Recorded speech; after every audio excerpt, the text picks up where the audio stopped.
warahmatullahi wabarakatuh. Perkenalkan, nama saya Laila Ivanebla Prabati. Saya dari Prodi Teknik Informatika kelas TIB. Di sini saya akan menjelaskan tentang pemahaman saya mengenai arsitektur keorganisasian komputer. Definisi software. Software secara singkat ialah sebuah aplikasi yang terdapat pada komputer manapun, perangkat lunak berbasis elektronik, dan lainnya. Fungsi dari software sendiri cukup beragam dan mampu diterima oleh masyarakat pada umumnya. Software adalah instruksi langsung untuk komputer ataupun perangkat elektronik lain yang dapat ditemukan di berbagai tempat dan pemakaiannya yang sangat beragam, seperti software pendeteksi jantung dan software hiburan seperti video game. Software sendiri bersifat bisa terbaca namun tidak berwujud. Umumnya perangkat keras yang memang pada dasarnya bisa disentuh. Software dibuat oleh seseorang rekayasa perangkat lunak atau yang sering disebut sebagai programmer. Programmer sendiri bertugas membuat sebuah software sesuai dengan kebutuhan dari seorang klien maupun programmer itu sendiri dan menerapkan beberapa teknologi yang ada untuk dipakai oleh programmer itu sendiri. Selanjutnya adalah software berfungsi untuk memproses data, komunikasi atau perintah yang nantinya menghasilkan sebuah hasil atau output sesuai dengan kebutuhan yang berfungsi penghubung antara pengguna dengan perangkat keras melalui 4 era yang terjadi sejak tahun 1950 sampai sekarang.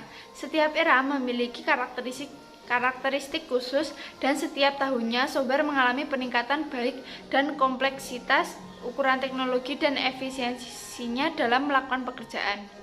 Alasan yang mengaruh pada krisis adalah sebagai berikut. 1. Perkembangan perangkat keras yang lebih cepat.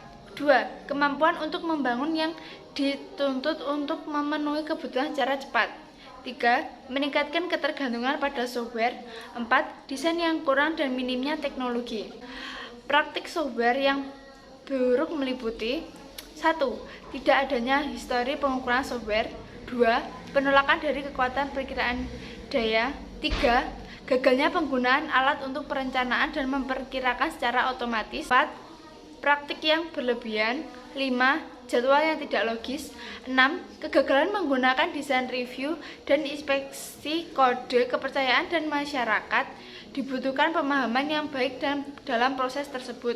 Penyusunan jadwal yang ditargetkan untuk pembuatan sebuah software yang terbaik dan mengukur biaya yang sebanding maupun kualitas yang dibutuhkan.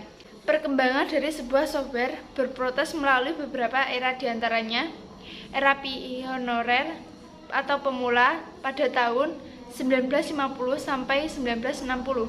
Yang kedua, era stabil, yaitu pada tahun 1960 sampai 1970. Yang ketiga, era mikro pada tahun 1970 sampai dengan 1980. Era modern pada tahun 1980 hingga sekarang. Dampak dari munculnya software ialah 1. Faktor ekonomi. Software memimpin sekitar dari semua peningkatan total mulai produksi barang pada tahun 90-an atau sekitar 90 miliar dolar per tahun dan 15% dari semua pertumbuhan produktivitas pada akhir tahun 90-an atau sekitar 33 miliar dolar per tahun. 2. Faktor sosial. Munculnya software melalui mengubah budaya masyarakat yang sebagian besar mulai menggunakan komputer. Jenis-jenis software ialah 1. Software antivirus. 2. Software bisnis. 3. Software desain grafis. 4. Software grafis 3 dimensi. 5. Grafis. 6. Software jaringan.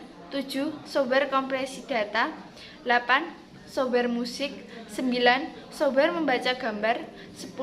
Sistem operasi. Sekian penjelasan dari saya. Wassalamualaikum warahmatullahi wabarakatuh.